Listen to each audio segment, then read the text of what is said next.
ನಮಸ್ತೆ ನಮಸ್ತೆ ನಮಸ್ತೆ ಸರ್. ನನ್ನ ನಿರ್ಮಾಪಕರು ಇ ಕೃಷ್ಣಪ್ಪನವರು ಸ್ನೇಹಿತರು ಕೂಡ ನೀವು. ಕೆ ಬ್ಯಾನರ್ಸ್ನ ಚಿತ್ರ ಇದು. ಅವತ್ತು ಮುಂಗಾರು ಮಳೆ, ಇವತ್ತು ಮನದ ಕಡಲು ನಾಯಕ ನಟ ಸುಮುಖ, ನಾಯಕಿ ಮಣಿ ರಾಶಿಕಾ. ಈಗ ನಾನು ನಿಮ್ಮನ್ನು ಯಾವುದೇ ರಾಜಕೀಯ ಸಂಬಂಧಿ ಪ್ರಶ್ನೆ ಕೇಳೋದಿಲ್ಲ. ನನಗೆ ನೀವು 20 ಚಿಲ್ಲರೆ ವಯಸ್ಸಲ್ಲಿದ್ದಾಗ ಅಥವಾ 15 ಚಿಲ್ಲರೆ 18 16 ಮೊಟ್ಟ ಮೊದಲಿಗೆ ಎಲ್ಲಿ ಸರ್ ನಿಮ್ಗೆ ಸಿನಿಮಾ ಮೋಹ ಶುರುವಾಗಿದ್ದು? ಒಬ್ಬ ಪ್ರೇಕ್ಷಕರಾಗಿ ನಿಮ್ಗೆ ಯಾವುದು ಇಂಟ್ರೆಸ್ಟಿಂಗ್ ಅನಿಸ್ತು ಅವಾಗ ಸಿನಿಮಾ? ನನಗೆ ಬಹುಶಃ ಸಿನಿಮಾ ಮೊದಲು ನಾನು ಅತ್ಯಂತ ಅಟ್ರಾಕ್ಟ್ ಆದದ್ದು, ಇಷ್ಟ ಆದದ್ದು, ನಾನು ಸಿದ್ಧಗಂಗೆ ಮಠದಲ್ಲಿ ಹೈಸ್ಕೂಲ್ ವಿದ್ಯಾಭ್ಯಾಸ ಮಾಡ್ತಿದ್ದೆ. ಅಲ್ಲಿ ವರ್ಷಕ್ಕೊಂದ್ಸರಿ ಜಾತ್ರೆ ಇದೆ. ಆ ಜಾತ್ರೆಯಲ್ಲಿ ನಮಗೆ ಮಠದ ವಿದ್ಯಾರ್ಥಿಗಳಿಗೆ ಹಲವಾರು ಜವಾಬ್ದಾರಿ ಕೊಟ್ಟಿರ್ತಾರೆ. ಅಲ್ಲಿ ಫಿಲಮ್ ಈ ಟೆಂಟ್ಗಳು ಹಾಕಿರ್ತಾರೆ. ಅಲ್ಲಿ ಮಯೂರ ಫಿಲಮ್ಮು ಹಾಕಿದ್ರು, ಅಣ್ಣವ್ರದ್ದು. ಸೊ 11 ಬಾರಿ ನೋಡಿದ್ದೀನಿ ನಾನು. ಹೌದಾ? ಆ ಒಂದು 20 ಡೇಸಲ್ಲಿ 11 ಬಾರಿ ಆ ಫಿಲಮ್ ನೋಡಿದ್ದೀನಿ. ಸೊ ಮಂಜುಳಾ ಮತ್ತು ತೂದೀಪ್ ಶ್ರೀನಿವಾಸ್ ಇರ್ಬೋದು, ರಾಜ್ಕುಮಾರ್ ಅವರ ಆ್ಯಕ್ಟ್ ಇರ್ಬೋದು, ಅವರ ಎಕ್ಸ್ಪ್ರೆಷನ್ನು. ಸೊ ಇದು ತುಂಬ ನನಗೆ ಅಲ್ಲಿಂದನೇ ನನಗೆ ಫಿಲಮ್ ಬಗ್ಗೆ, ಅಲ್ಲಿಂದ ಮುಂಚೆ ನನಗೆ ಫಿಲಮ್ ನೋಡಿದ್ದು ಸರಿಯಾಗಿ ಜ್ಞಾಪಕ ಇಲ್ಲ. ಚಿಕ್ಕ ಹುಡುಗರಲ್ಲಿ ನಾವು ಮೂಲತಃ ನಾಗಮಂಗಲ ಒಂದು ಸಣ್ಣ ಹಳ್ಳಿ, ಅಲ್ಲಿಂದ ನಾನು ಭದ್ರಾವತಿ, ನಮ್ಮ ದೊಡ್ಡಮ್ಮ ಇದ್ರು, ನಮ್ಮ ಅಕ್ಕ ಇದ್ರು, ಹೋಗ್ತಿದ್ದೆ. ಯಾವಾಗಲೂ ಒಂದು ಸಲ ಭದ್ರಾವತಿಲಿ ಹೋದಾಗ ಫಿಲಮ್ ನೋಡ್ತಿದ್ದೋ. ಅವೆಲ್ಲ ನನಗೆ ಯಾವ ಫಿಲಮ್ ನೋಡಿದ್ದೀವಿ ಅನ್ನೋದೇ ಜ್ಞಾಪಕ ಇಲ್ಲ ನನಗೆ ಚಿಕ್ಕ ಹುಡುಗರಲ್ಲಿ. ಬಟ್ ನಾನು ಹೈಸ್ಕೂಲ್ ವಿದ್ಯಾಭ್ಯಾಸ ಮಾಡೋದಾಗ ಅಲ್ಲಿಂದ ನನಗೆ ಫಿಲಮ್ ಬಗ್ಗೆ ಹೆಚ್ಚು ಹತ್ರ ಆದೆ. ಫಿಲಮ್ ನೋಡೋದ್ರಿಂದ ಭಾಳಷ್ಟು ವಿಚಾರಗಳನ್ನ ತಿಳ್ಕೊಳ್ಳೋದು ಇರುತ್ತೆ, ಅದಕ್ಕಿಂತ ಸ್ಟ್ರೆಸ್ ಕಡಿಮೆ ಆಗುತ್ತೆ. ಸೊ ಎಲ್ಲ ಜೀವನದ ಒಂದು ಒತ್ತಡದಲ್ಲಿ ನಾವು ಅಲ್ಲಿ ಹೋಗಿ ಕೂತ್ಕೊಂಡಾಗ ಎಲ್ಲವನ್ನೂ ಮರಿತೀವಿ. ಸೊ ನನಗೆ 2 ವಿಚಾರ ನನ್ನ ಜೀವನದಲ್ಲಿ ಕೇಳಿರೋದು. ಕೆಲವರು ಕಾರ್ಡ್ಸ್ ಆಡೋರು ಹೇಳ್ತಾರೆ, ಅದರಲ್ಲೂ ಈ ಕಮರ್ಷಿಯಲ್ ಬಿಟ್ಬಿಡಿ, ಈ ಅಂದರ್ಬಾಯರು, ಈ ಇದೊಂದು ಇನ್ನೊಂದು 3 ಲೀವ್ಸ್ ಇದೆಲ್ಲ, ಜಾಕ್ಪಾಟು ಮತ್ತು ರಮ್ಮಿ ಇದೆಯಲ್ಲ, ಅಲ್ಲಿ ಕೂತ್ಕೊಂಡಾಗ ಬಹುಶಃ ಎಲ್ಲವನ್ನೂ ಮರೆತು ಆ ಟೈಮ್ ಪಾಸ್ ಆಗುತ್ತೆ ಅಂತ ಕೆಲವರು ಹೇಳ್ತಾರೆ. ನಾನು ಆ ಥರದ್ದು ನನಗೆ ಅಷ್ಟೊಂದು ಅನುಭವ ಆಗಿಲ್ಲ. ಬಟ್ ಈ ಫಿಲಮ್ನಲ್ಲಿ 3 ಗಂಟೆ ಕೂತ್ಕೊಂಡ್ರೆ ಇಷ್ಟ ಆಗದೆ ಬೋರ್ ಅನಿಸಿದ್ರೆ ಎದ್ದು ಬಂದುಬಿಡ್ಬೋದು, ಅಥವಾ ಇದಾಗ್ಬೋದು, ಡೈವರ್ಟ್ ಆಗ್ಬೋದು. ಸೊ ಸ್ಟೋರಿ ಮತ್ತು ಆ್ಯಕ್ಟ್ರ ಎಕ್ಸ್ಪ್ರೆಷನ್ನು ಮತ್ತು ಕೆಲವು ಹಾಡುಗಳಿರ್ಬೋದು, ಕೆಲವು ಸನ್ನಿವೇಶಗಳಿರ್ಬೋದು ಇಷ್ಟ ಆದರೆ ಬಹುಶಃ 3 ಗಂಟೆ ಸೊ ಒಂದು ದಿವಸ ಅಲ್ಲ, ಅಥವಾ ನಾವು ಎಲ್ಲಿದ್ದೀವಿ ಅನ್ನೋದನ್ನೇ ಮರೆತು ನಾವು ನಮ್ಮ ಇದನ್ನು ಅಲ್ಲಿ ಹೋಗಿರ್ತೀವಿ, ಇನ್ವಾಲ್ವ್ ಆಗ್ತೀವಿ ಅನ್ನೋಂತಾರೆ. ಆ ಥರ ನನಗೆ ಸಾಕಷ್ಟು ಎಕ್ಸ್ಪೀರಿಯೆನ್ಸ್ ಆಗಿದೆ. ನನಗೆ ಎಲ್ಲರೂ ಕಾಮನಾಗಿ ಹೇಳ್ತಾರೆ ರಾಜ್ಕುಮಾರ್ ಅಂತಂದ್ರೆ ಅಲ್ಟಿಮೇಟ್. ಅದು ನಮ್ಮ ಕನ್ನಡ ಚಿತ್ರರಂಗದಲ್ಲಿ ಅದು ಸತ್ಯನೂ ಹೌದು. ಬಟ್ ಆದರೆ ಅವ್ರಿಗೆ ನಾವು ಯಾರನ್ನೂ ಹೋಲಿಕೆ ಮಾಡಲಿಕ್ಕೂ ಆಗಲ್ಲ. ಸೊ ಎಲ್ಲರೂ ಅವ್ರ ನಂತರನೇ ಹೇಳ್ಬೇಕೆ ವಿನ ಅವರನ್ನು ನಾವು ಯಾರು ಓವರ್ಟೇಕ್ ಮಾಡಲಿಕ್ಕೆ ಇವತ್ತು ಆಗಿಲ್ಲ, ನಾಳೆನೂ ಆಗಲ್ಲ, ನಾಡ್ದು ಆಗಲ್ಲ. ಸೊ ಆದರೆ ಆ ಥರ ಒಂದು ನನಗೆ ಇದಾದದ್ದು. ಅದಾದಮೇಲೆ ನಾವು ಸ್ವಲ್ಪ ಕಾಲೇಜು ದಿನಗಳಲ್ಲಿ ಯಾವುದನ್ನು ಮುಗಿಬಿದ್ದು ನೋಡಿದ್ದು ನೀವು? ನಾನು ಬಹುಶಃ ಡಿಪ್ಲೊಮಾ ಕಾಲೇಜಿಗೆ ಬಂದೆ KR ಪೇಟೆ. ಅಲ್ಲಿ ನಾವು ಒಂದು ಫಿಲಮ್ನೂ ಬಿಡ್ತಾ ಇರಲಿಲ್ಲ. ಫಸ್ಟ್ ಶೋ ಒಂದು 2 ಥಿಯೇಟ್ರ್ ಇತ್ತು, ಎಲ್ಲವನ್ನೂ ನೋಡ್ತಿದ್ದೋ. ಯಾವ ತುರುಸಿನ ಪ್ರೇಕ್ಷಕ ಇವರು ನೋಡ್ತಿದ್ದೋ. ಆಮೇಲೆ ಅದಕ್ಕಿಂತ ಹೆಚ್ಚಾಗಿ ನಾನು ಮೈಸೂರಿಗೆ ಬರ್ತಿದ್ದೆ ಅಲ್ಲಿಂದ. ಸೊ ಅದು ಆ 3 ವರ್ಷ ಡಿಪ್ಲೊಮಾ ಎಜುಕೇಷನ್ ಟೈಮು. ಅದಾದಮೇಲೆ ನಾನು ಕಾಂಟ್ರಾಕ್ಟ್ ಸ್ಟಾರ್ಟ್ ಮಾಡಿದೆ. ನಾವು ಮೈಸೂರಿಗೆ ಬಂದು ನಮ್ಮ ಕೆಲಸ ಏನಂದರೆ, ಬೆಳಗ್ಗೆ ಫಸ್ಟ್ ಬುಲೆಟ್ ಇಟ್ಕೊಂಡಿದ್ದೆ ನಾನು. ಬಂದು ಬುಲೆಟ್ನ ಸರ್ವಿಸಿಗೆ ಬಿಟ್ಬಿಟ್ಟು 3 ಫಿಲಮ್ ನೋಡ್ತಿದ್ದೆ ನಾನು. ಸೊ ಫಸ್ಟ್ ಶೋ, ಇದು ಮಾರ್ನಿಂಗ್ ಶೋ, ಮಧ್ಯಾಹ್ನ, ಸೊ ಈವ್ನಿಂಗ್ ನೋಡಿ ರಾತ್ರಿ ಹೋಗೋದು, ಇಲ್ಲ ಹತ್ರ ಮನೆಗಿದ್ದು ಬೆಳಿಗ್ಗೆ ಹೋಗೋದು. ಮೈಸೂರಿಗೆ ಬಂದರೆ 3 ಶೋ, 2 ಅಂತೂ ಕಂಪಲ್ಸರಿ, 3ನೇ ಟೈಮ್ ಅವಕಾಶ ಆದರೆ 3ನೇ ಶೋ. ಸೊ ಆ ಥರ ನಾವು ಆ ಒಂದು 4 ವರ್ಷದಲ್ಲಿ ನಾನು ಡಿಪ್ಲೊಮಾ ವಿದ್ಯಾಭ್ಯಾಸ ಮಾಡೋನಾಗ KR ಪೇಟೆನಲ್ಲಿ ಮತ್ತು ಒಂದಷ್ಟು ಕಾಂಟ್ರಾಕ್ಟ್ ಮಾಡಿದಾಗ ಬಹುಶಃ ಇಸ್ 79ಇಂದ 85ವರೆಗೂ ಅದೊಂದು ರಿಚುವಲ್ ಸಂಪ್ರದಾಯ, ಒಂದು ದೊಡ್ಡ ಇದು ಬಿಡಿ. ಅದಾದಮೇಲೆ ನಾವು ತುಂಬ ಬಿಸ್ನೆಸ್ಗೆ ಇನ್ವಾಲ್ವ್ ಆದವು. ಆವಾಗ ಒಂದು ಸ್ವಲ್ಪ ಕಡಿಮೆ ಆಯಿತು. ಸೊ ಅದಾದ್ಮೇಲೆ ಈ ವಿಷಯಕ್ಕೆ ಬರಲೇಬೇಕು ಸರ್. ಈಗ ನೀವು ಸಿನಿಮಾ ನೋಡೋದು ಕಡಿಮೆ ಮಾಡಿದ್ದು ಒಂದು ಏಜ್ ಯಾವುದು? ಕೆಲಸಕ್ಕೆ ಹೋಗೋಕೆ ಶುರು ಮಾಡಿದ್ಮೇಲೆ? ನಾನು ಕಾಂಟ್ರಾಕ್ಟ್ ಮಾಡ್ತಾ ಇದ್ದೆ. ನಾನು ಟೆಂಪ್ರವರಿ ಒಂದಷ್ಟು ಕೆಲಸಕ್ಕೆ ಹೋಗಿದ್ದೆ, ಇಂಜಿನಿಯರ್.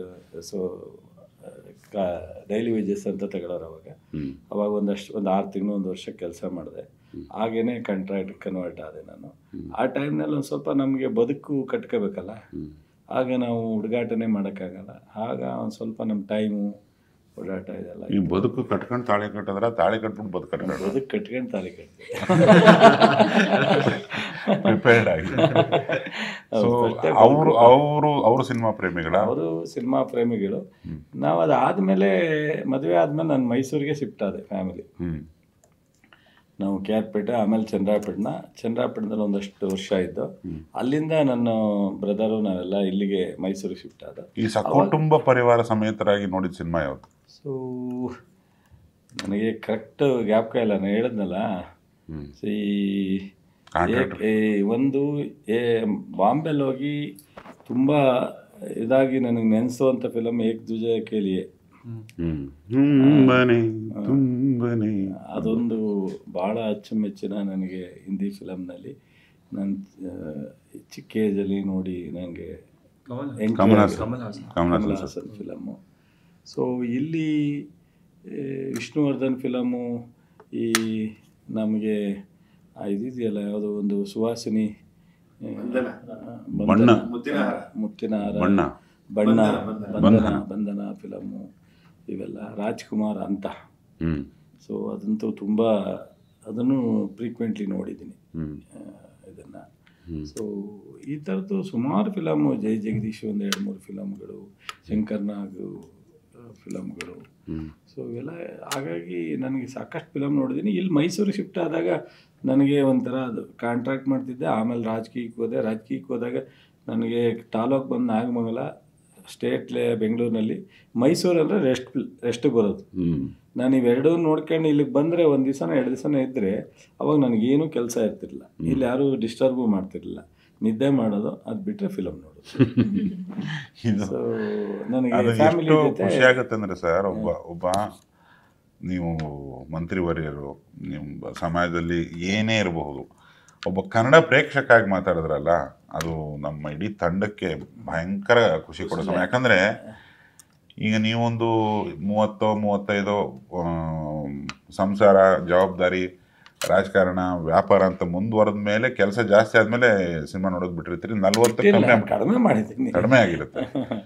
ಇವಾಗ 15-20ಕ್ಕೆ ಕಡಿಮೆ ಆಗ್ತಾ ಇದೆ ಸರ್. ಅದು ಅಂದರೆ ಮೊಬೈಲಲ್ಲಿ ಬಂದ್ಬಿಡುತ್ತೆ. ಆ್ಯಕ್ಚುಲಿ ತಪ್ಪಿದೆ. ಈಗ ಒಂದಷ್ಟು ಫಿಲಮ್ ಬಗ್ಗೆ ಮತ್ತು ಕೆಲವಾರು ಕಾರಣಕ್ಕೆ ಜನರಿಗೆ ಬೇರೆ ಬೇರೆ ಡಿವಿಷನ್ ತಗೋಬೋದು. ಈ ಕನ್ನಡ ಚಿತ್ರರಂಗವನ್ನು ನಾವು ನೋಡೋದಿದೆಯಲ್ಲ, ಸಾಕಷ್ಟು ಯುವಕರು ಬದಲಾವಣೆ ಆಗ್ತಾರೆ, ಸಂಸಾರದಲ್ಲಿ ಸಾಕಷ್ಟು ಬದಲಾವಣೆ ಆಗುತ್ತೆ, ಮತ್ತು ವೈಯಕ್ತಿಕವಾದಂಥ ಪ್ರೆಷರ್ ಇರ್ತದಲ್ಲ, ಅವರಿಗೆ ರಿಲೀಫ್ ಸಿಗುತ್ತೆ. ಸೊ ಕೆಲವು ಸ್ಟೋರಿಗಳ ಮೇಲೆಲ್ಲ ಈಗ ಅದು ಕಾಲ್ಪನಿಕ ಸ್ಟೋರಿನೇ ಇರ್ಬೋದು, ಬಟ್ ಆದರೆ ಅದನ್ನು ನಾವು ಕೆಲವು ಮೈಗೂಡಿಸ್ಕೊಳ್ಳೋ ಅಂಥ ಅವಶ್ಯಕತೆಯೂ ಇರುತ್ತೆ.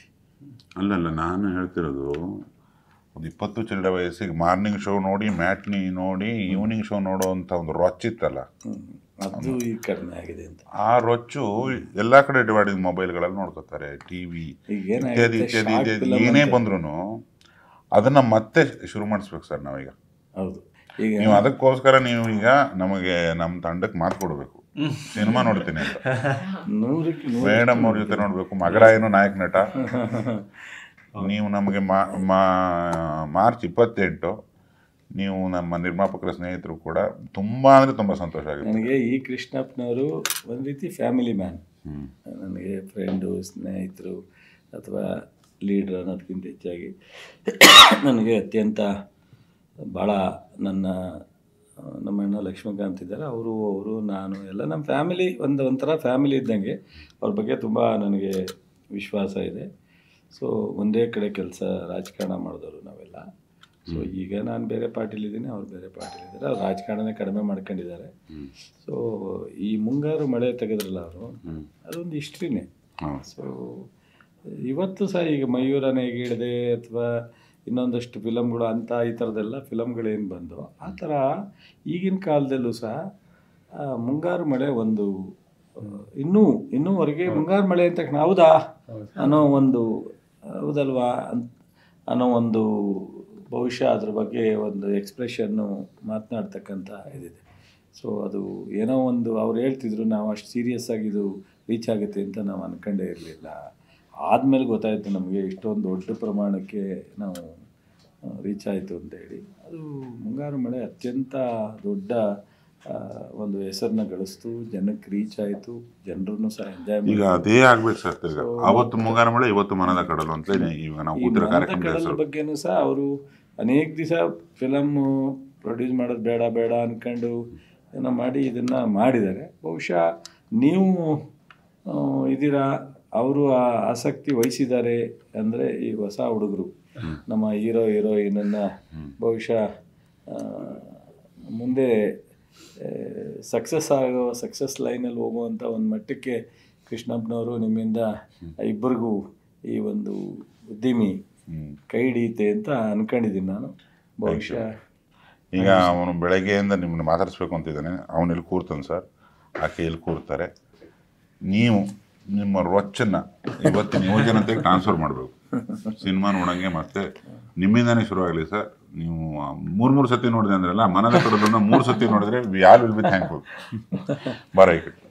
Thank you so much sir, so sweet of you. Thank you.